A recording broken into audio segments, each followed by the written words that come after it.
So Shriram, thanks for talking to us. It's been 10 odd days since ICMR approved your test kit, the Modbio test kit for COVID-19, and it's one of the very few tests which have been approved in the country. The other revolutionary part of it is, unlike the other tests, it can give results in an hour and a half. So tell us a little bit more about the test. So this is an innovation that has happened from our company, the completely Indian technology, which is called a point of care real-time micro PCR. So, conventionally PCR has always been the domain of central laboratories. So because of the nature of the PCR platform itself, only very, very high-ended sophisticated central laboratories could do a PCR. Number one, because they had to bring in very expensive equipment. They also required very, very heavy laboratory infrastructure and very, very skilled people who could do the testing. And so it has always been limited to this kind of big labs. And so samples were collected from all over the country and brought to these big labs for testing. So this was limiting access to PCR testing for most people, and also was causing a long delay in report of results. So a lot of positive, so-called positive suspects had to wait a long time before they could be confirmed, because their samples had to go and then get tested and the report had to come. And sometimes it had taken even a couple of weeks for that to happen. So this is not the way things are going to work very efficiently as we increase the testing in India.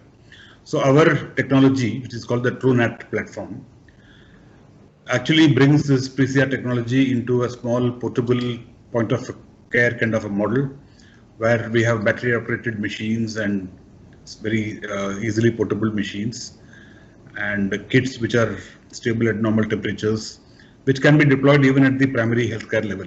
So it is totally independent of laboratory infrastructure, and it's completely user friendly, and people can be trained very, very quickly and easily to perform these tests. And so it can be deployed across the country.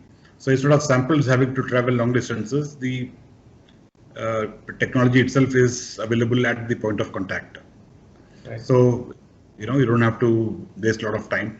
And in our case, you do a single testing at a time, unlike the central laboratory where they have to do a bunch testing, at least 100 tests at one time kind of thing. So they have to wait to collect so many samples. In this case, it's one test at a time. You get reports within 1 hour. So the patient comes in, you take the sample in 1 hour, you can report whether it's positive or negative. So all that makes it into very, very highly deployable and practical kind of a platform, especially for a crisis like what we have now, where we as we go along and as the relaxations on lockdown is going to start, the need for testing is going to be more and more important. So that is where we think that we are different to the current technologies and probably much more practical to the real need of the hour. How's the rollout going, Shriram? As in, how many machines and test kits are you expecting to deploy this month, next month, and going forward? So we already started deploying. So start with Goa was the first state actually to take our product. So we have 5 machines in Goa already, and Goa has taken about 2,000 tests right now, and they are planning to order some more. The second state that we started was Andhra Pradesh. So Andhra Pradesh already had our machines from the earlier TB installations. So for them to convert them into a coronavirus test was very simple. See, our platform is actually a multidisciplinary platform, multi-disease platform. So the same machine can be used for doing all various kinds of tests. And so we have tests for TB, we have tests for dengue, for swine flu, for malaria, and so on. So about 23 different diseases we can do on the same platform. So Andhra Pradesh already had installed our machines for TB program in large numbers. So they have about 240 machines of ours in the state. So for them to start buying our kits and implement it in the state of Andhra Pradesh was very, very convenient and comfortable. So they've already deployed. So for Andhra Pradesh, we've already given them 50,000 tests, and they placed another order now for another 50,000. So by next week, we will be would have given them about 100,000 tests. And then we have also supplied to Chhattisgarh small numbers, but all of them are coming back for larger deployment. So a lot of things are happening at the same time. So at the same time also, we have an order from the Central TB Division from the Ministry of Health for about 1,500 machines to be deployed across India. So that was actually placed for TB diagnostics, and we were about to start that rollout, and that's when this COVID hit, and we had the COVID test. So they want to now use those machines to start with for coronavirus, and then move on to TB later on. So they have told us to start deploying these machines as quickly as possible. So in this month and by end of May, we plan to deploy about 500 machines for them across the country.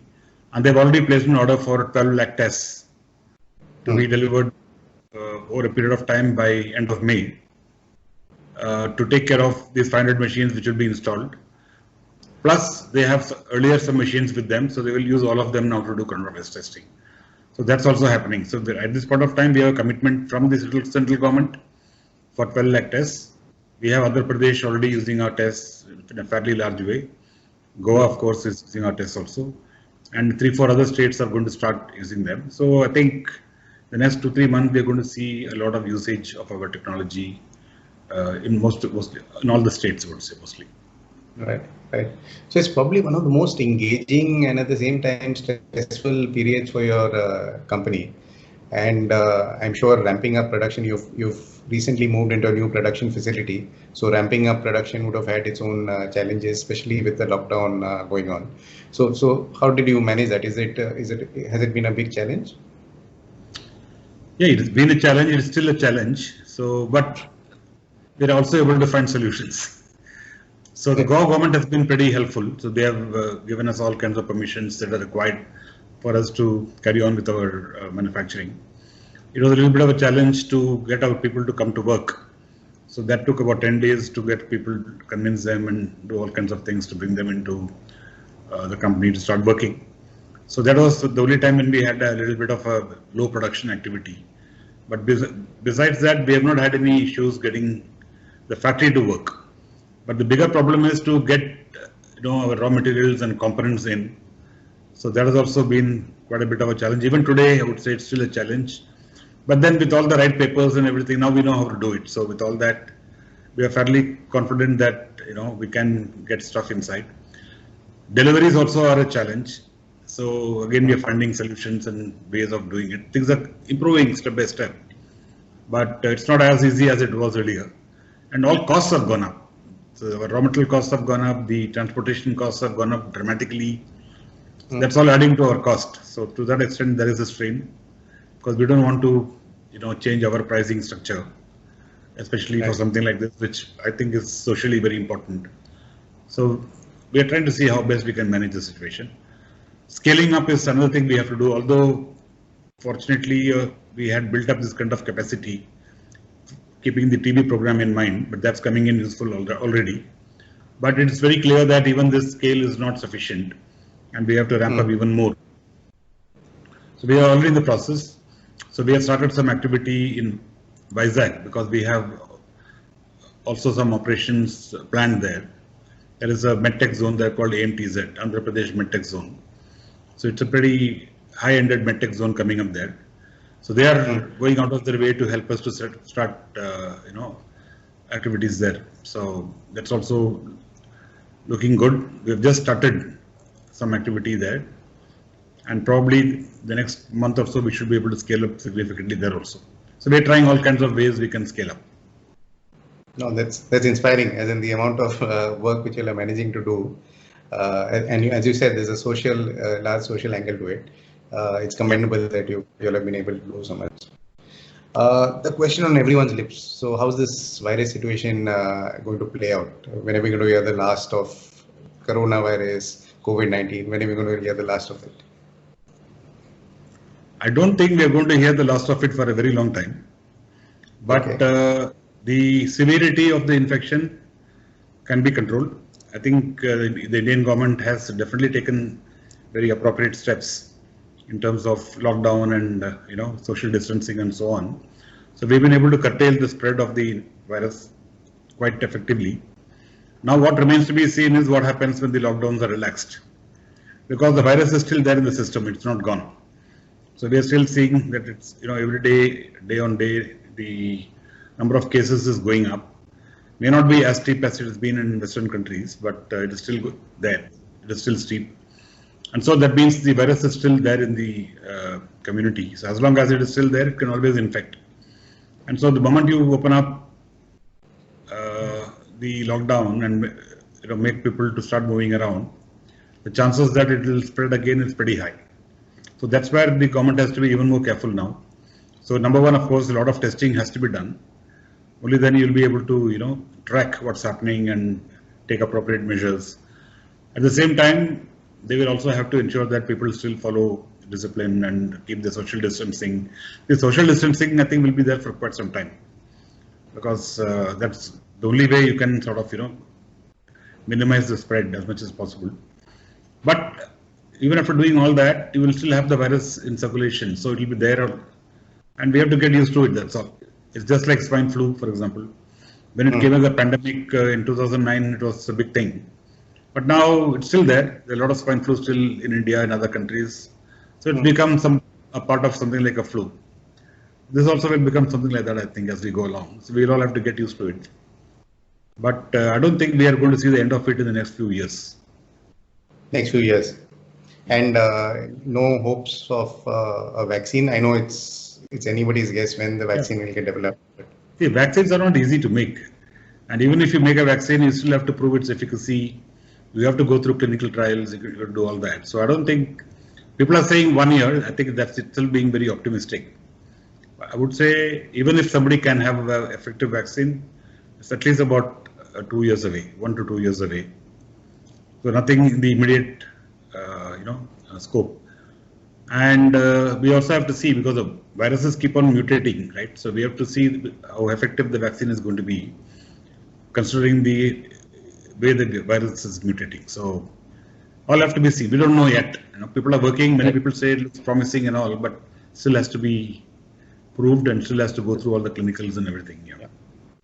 So do you think there'll be many more dangerous viruses like this in the next 5-10 years? And is there any way we can prevent it? If we can't, is there some way which we can handle it better? So compared to how it's been handled, I'm not talking about India, but overall across the world, how coronavirus has been handled and the spread has been dealt with.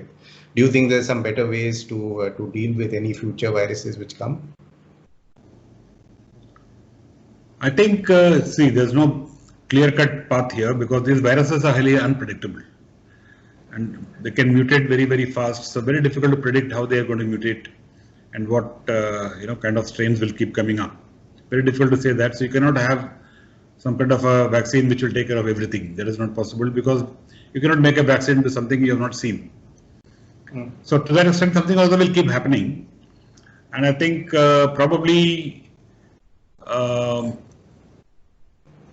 constant monitoring of any kind of outbreaks. See, in this case also, China took a long time to recognize what happened and start taking measures. By that time, it had already spread quite a lot.